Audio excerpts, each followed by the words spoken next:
Hello and a warm welcome to this video from Checkpoint Professional Services.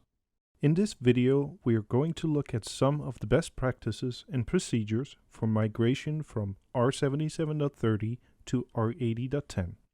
This video is going to cover the optimization of the source database, the upgrade of the management station, upgrade of one of the gateway members of a cluster to R80.10, conversion of the security policy to a layered policy, and then lastly, a demonstration of the API available from R80 and R80.10. To make this video as useful and relevant as possible, we took a real-world R77.30 database. This had many gateways in it, but has been anonymized and has been left with a single cluster object for simplicity.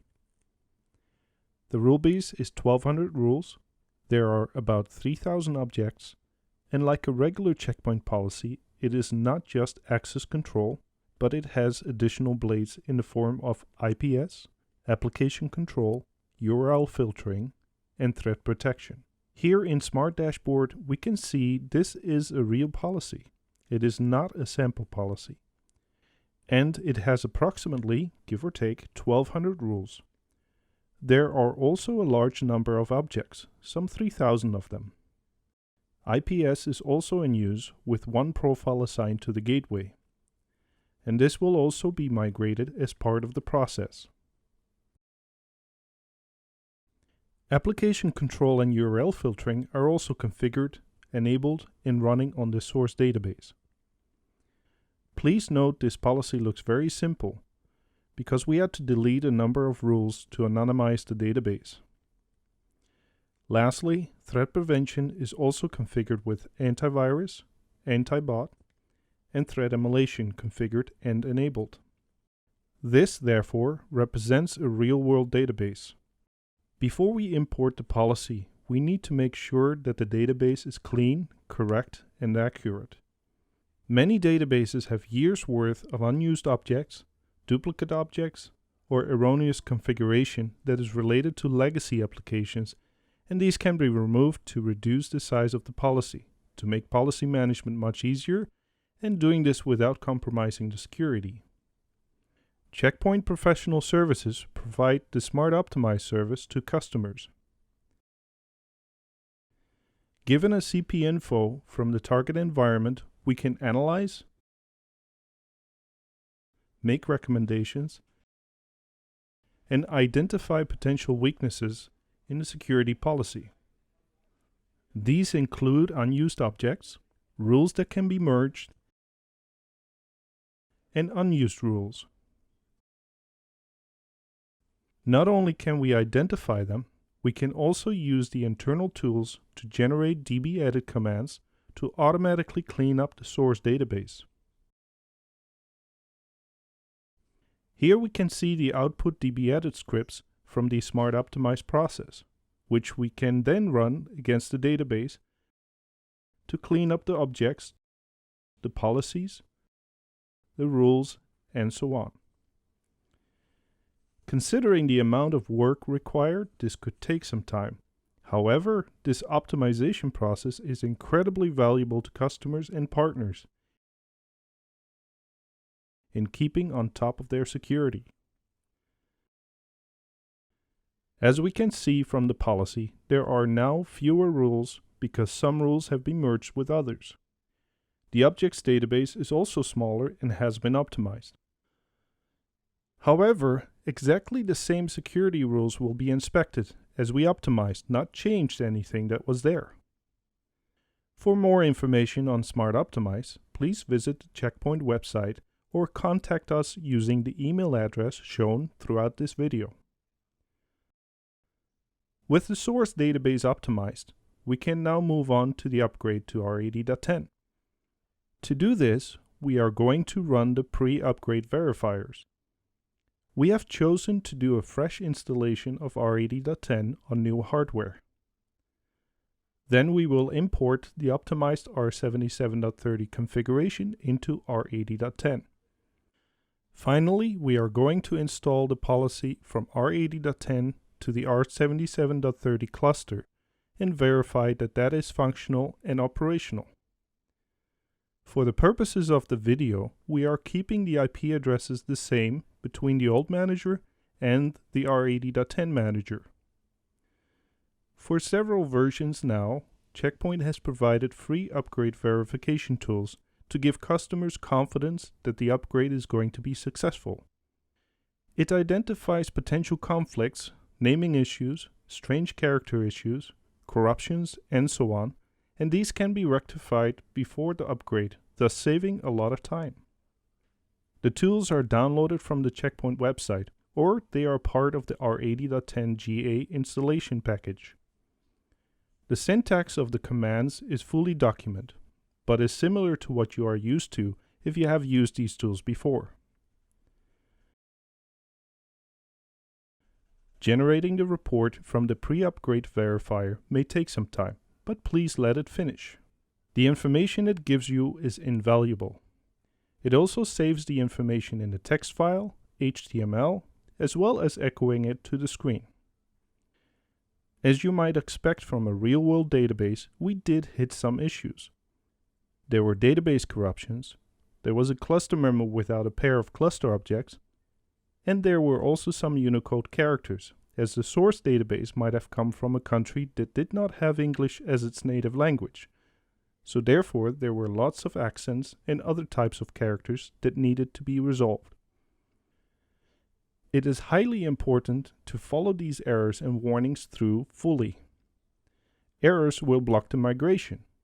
Warnings will allow the migration to continue, but do not accept any of the warnings unless you fully understand the implications of proceeding without considering that particular warning.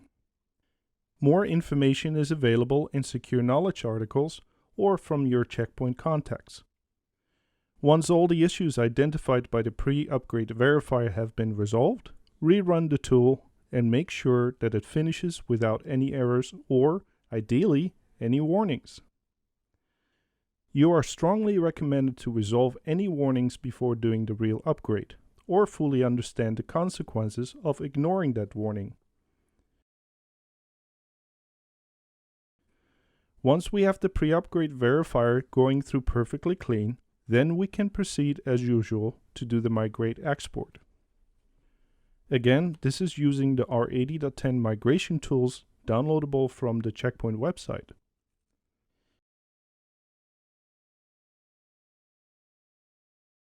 It will copy all of the files to a TGZ file.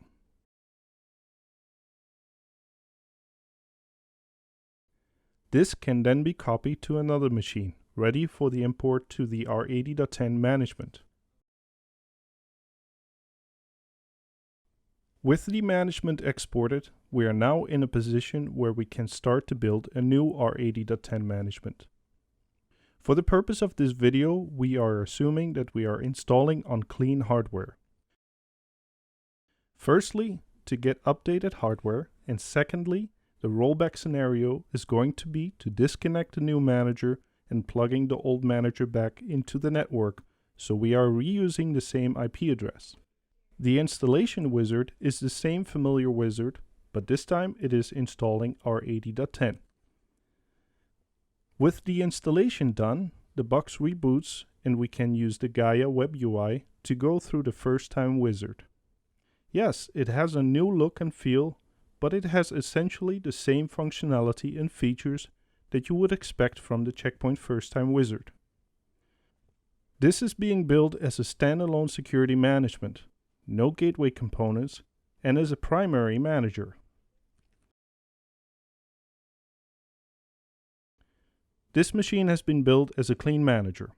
It has an empty default database and has the same IP address as the old manager. This makes it perfect for importing the R77.30 configuration into it.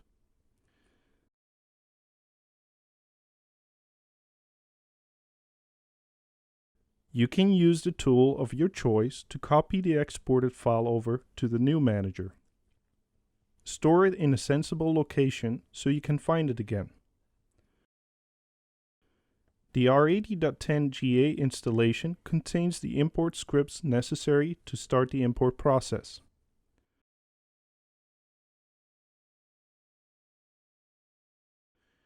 The import process may take some time, so it is important that you reset the automatic timeout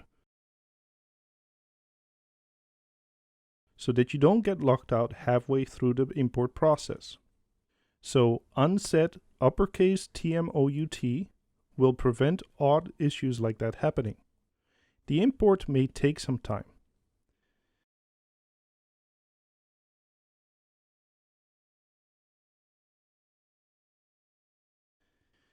The migration wizard is the same one as before that we're all familiar with.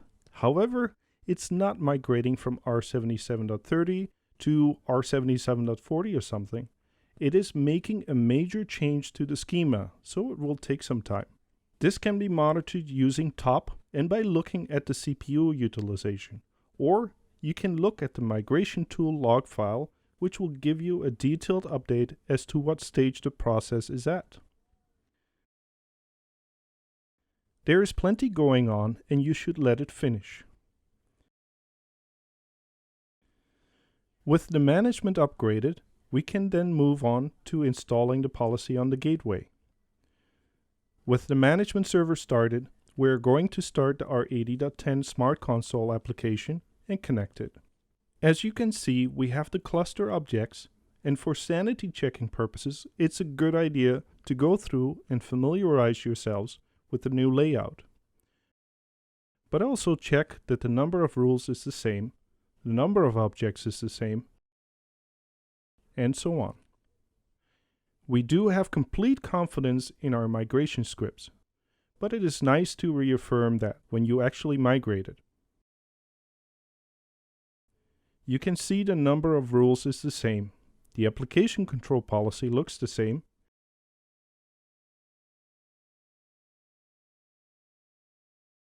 and the net rules, well, this configuration didn't have any address translation, but address translation is completely unmodified between R77.30 and R80.10, so there's nothing to worry about there. In R80.10, IPS has been merged into threat prevention. However, R77.30 gateways do not yet support this, so the migration tool has created two threat prevention profiles, one with IPS only, and the other with threat prevention enabled but no IPS. This allows for installation to R77.30 gateways. When the last R77.30 gateway has been migrated to R80.10, then the threat prevention profiles can be merged and IPS can become part of the single threat prevention profile. Installing the security policy to R77.30 gateways means we must install the access control policy and the threat prevention policy at the same time. It is not until you have upgraded all the gateways to R80.10 that you have the granularity of being able to separately push the threat prevention and the access control policies. Here, the policy is being installed from the R80.10 manager to the R77.30 cluster. This is the first time the policy has been installed. This process should be non-disruptive for the users. Despite the fact that it is coming from a new manager, it is using the same IP address. Service should be completely uninterrupted.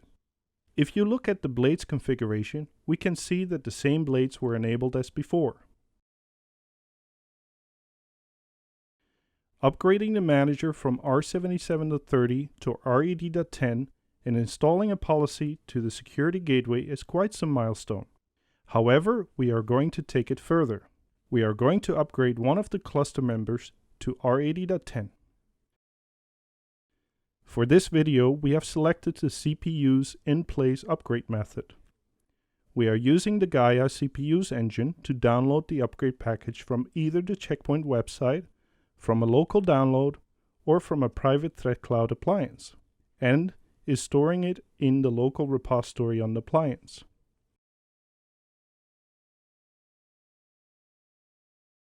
With the verifier happy, we can then proceed and carry out the upgrade of this module. This is in the cluster, so during the upgrade, this member will be down, and the other member will be the one handling the traffic. Using CPUs, if the upgrade fails for any reason, then it will roll back to the last known good version. Here we can see the upgrade was successful and we are running an EA build of R80.10.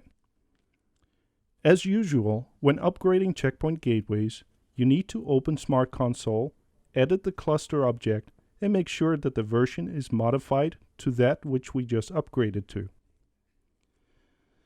We edit the cluster object and we set the version as R80.10. The change can then be published and we are ready to install policy. Because one of the cluster members is of a different version, R77.30 and not R80.10, the installation will fail on one member, so you must unselect the install on both gateway cluster members.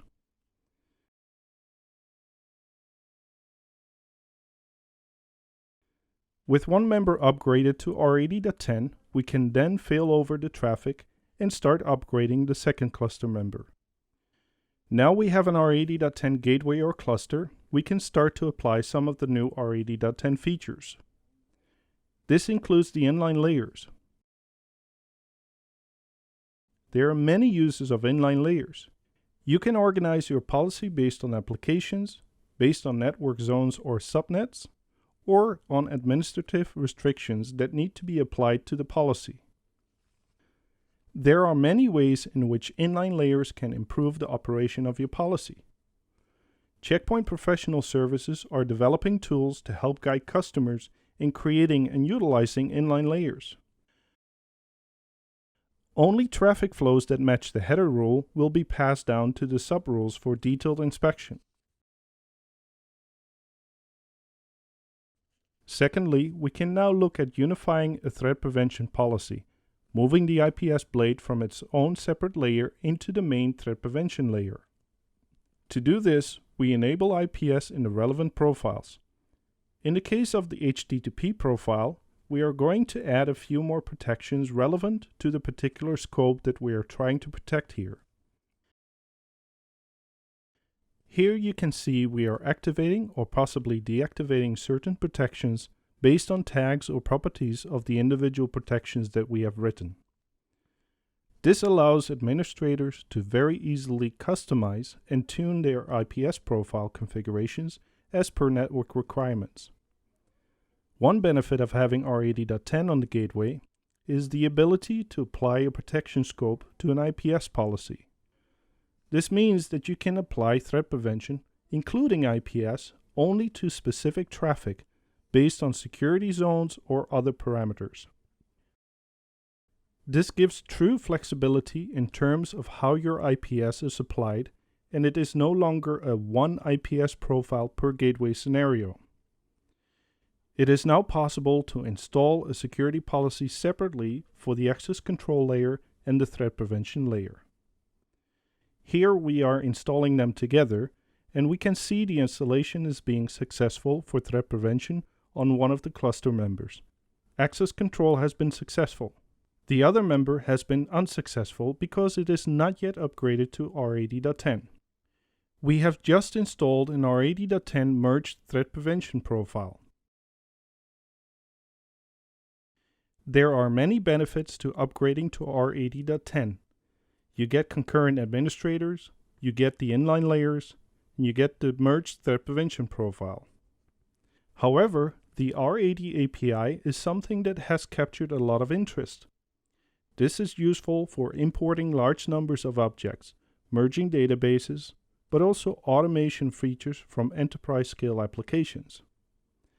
The API is easier to use and much better than the db-edit scripts you may have been used to in the past. In this example, we are going to create a number of objects related to a particular project or application. We create a spreadsheet with the names, IP addresses, and various properties. These are all going to be added to a group called API test as well. Creating a few hundred of these objects is very straightforward. We can set up the CSV file. Then we can import the objects using the API into the R80.10 database. This executes, and publishes. And when the process is finished, we can see that the objects are visible in Smart Console with the correct IP addresses, names, colors, and also group memberships as well. So it is very straightforward to use the API to set up large numbers of objects in an automated fashion.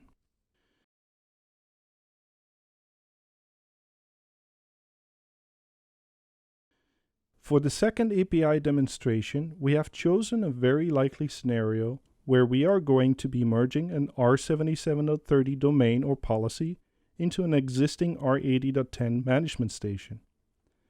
We expect this to be quite popular as customers gradually migrate their environments to R80.10. This requires professional services assistance, but by providing us with a CP info, we can run a smart optimize on the database for you and then run it through a number of tools to set up the API commands to migrate a database into R80.10.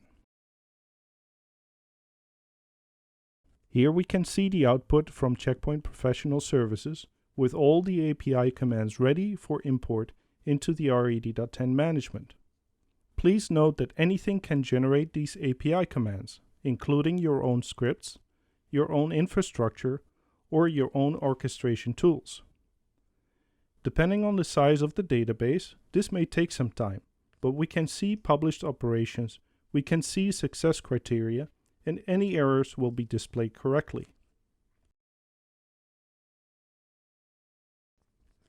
With the import successful, we can go into the R80.10 Smart Console and we can look at the new policy that we just migrated.